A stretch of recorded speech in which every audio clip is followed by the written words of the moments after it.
Texas is losing 34 million gallons of water every single day.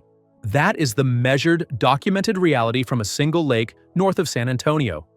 And here is the part nobody wants to say out loud. Last month, a water utility told 9 housing developers it cannot guarantee water will come out of the taps. Not someday, now. In a state that has spent decades saying yes to everyone who showed up ready to build, the answer has become no. Canyon Lake currently sits more than 20 feet below where it should be. Every single public boat ramp for motorized vessels has been closed. And the lake that is supplying drinking water to 70,000 people is draining faster than anyone predicted. But here is what makes this truly alarming. Canyon Lake is not even the one scientists are most worried about. 40 miles to the west sits another reservoir. 7 years ago, it was a functioning lake. People boated on it. Communities drew drinking water from it. Today it is 4% full, not 40%. 4. Essentially a large puddle surrounded by miles of cracked earth where water used to be. 2 lakes, millions of people depending on them, both of them vanishing. So what happens to a region when the water it built everything on simply stops existing?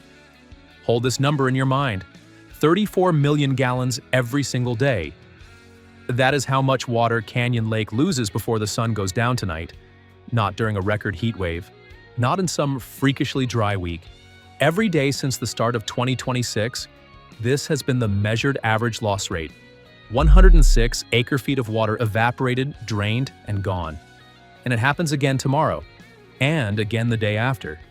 To visualize how much water has already disappeared, consider this. If Canyon Lake were full right now, the trucks parked on the hillsides around its shore would be completely submerged. That is the vertical distance between where the water sits today and where it should be. 20 feet of missing lake. 20 feet of crisis made visible in stone and sediment. The rain that should be refilling this reservoir is not coming. Since January 1st of this year, San Antonio has received just over 1.5 inches of rainfall. That is 40% of what normally falls by this point in the year.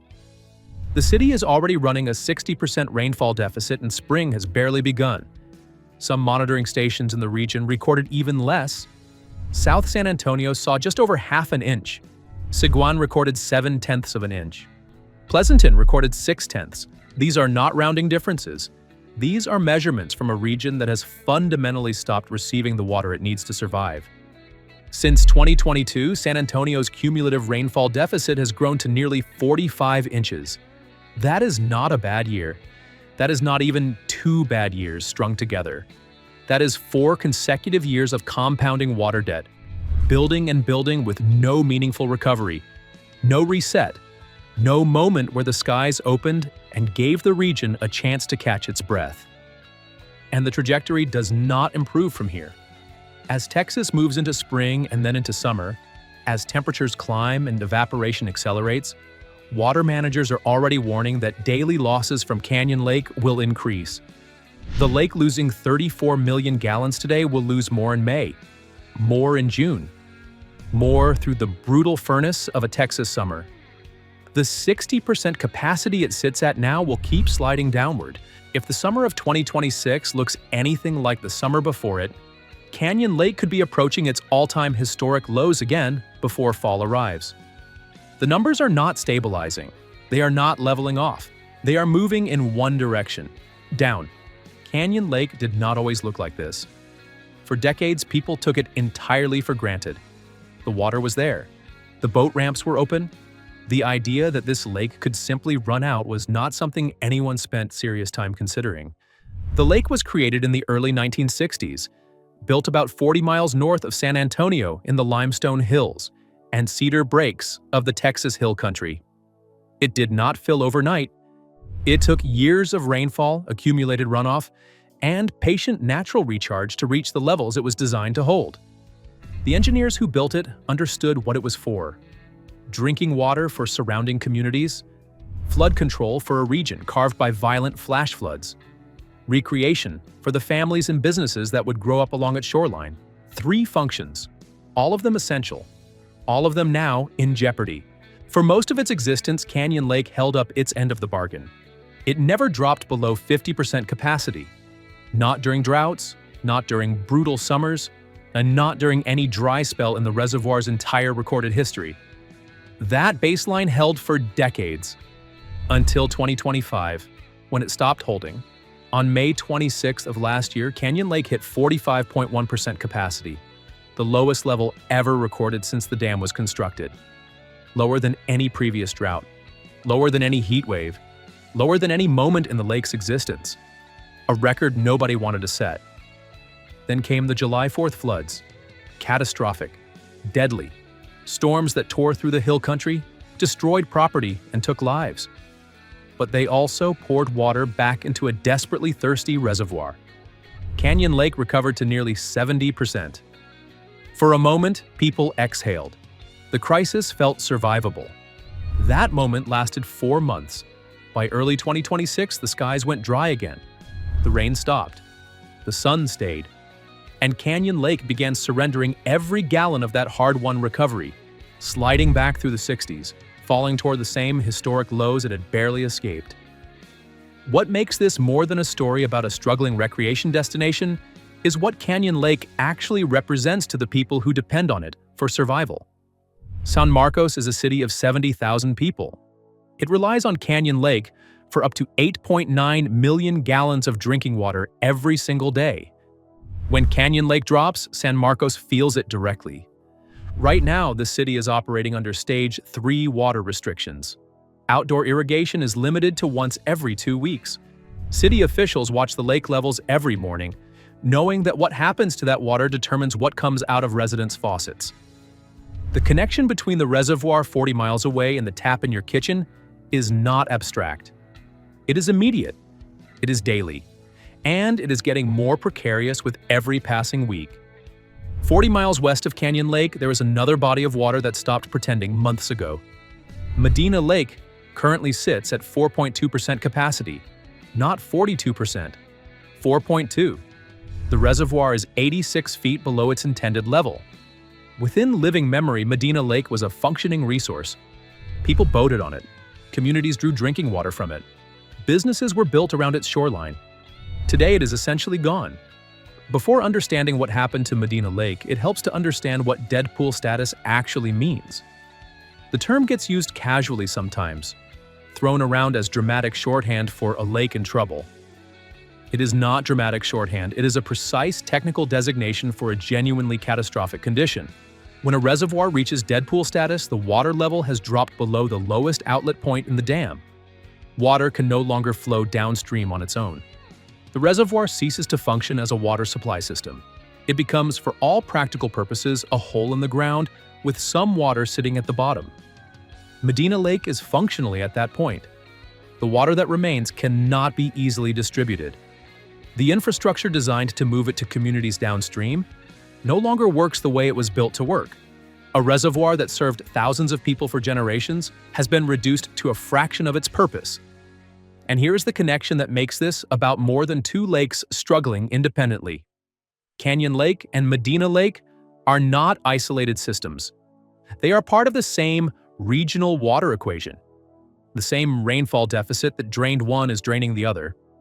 The same aquifers that feed both are under the same stress.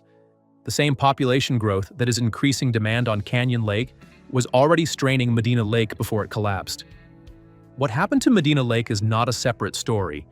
It is the same story, further along. A preview of what happens when a reservoir passes the point of functional recovery. And for anyone watching Canyon Lake's trajectory, that preview is getting harder to ignore. The businesses built around Canyon Lake face a choice that has no good answers. Wait for the water to come back and risk losing everything in the meantime. Or adapt to a reality that should not exist and find a way to keep operating.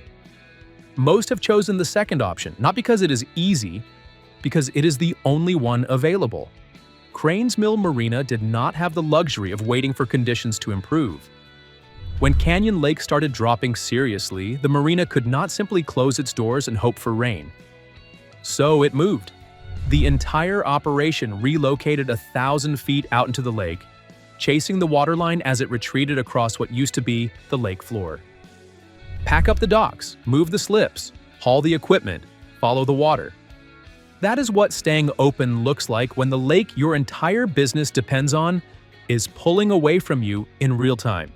Not a temporary adjustment, a fundamental restructuring of where the water actually is and where you need to be to reach it. Dustin Smith owns a boat detailing business on Canyon Lake. He has been watching the water levels fall and quietly calculating what it means for his livelihood. Right now, there are no public boat ramps open at Canyon Lake for motorized boats. None. When boat ramps close, fewer people put their boats in the water. Fewer boats in the water means fewer boats that need detailing. He has said that he has been fortunate enough to have work to fill his time. But those boats will run out. That single sentence captures the psychology of a drought-hit economy more clearly than any damage report. Things are manageable for now. The work is still there. But there is a horizon everyone can see coming. And nobody has a plan for what happens when they reach it. One dockhand at Crane's Mill put it simply, the lake levels are scary, very scary. Then he added something that reveals how strange things have become. Despite the terrifying water situation, the lake was actually drawing visitors. The low water had exposed more shoreline, created more open space, and people were still coming out, still putting kayaks in where they could, still swimming at the spots that had water left. But Canyon Lake is not a beach. It is a reservoir. It is a municipal water supply for 70,000 people. Record visitor turnout at historically low water levels is not a silver lining.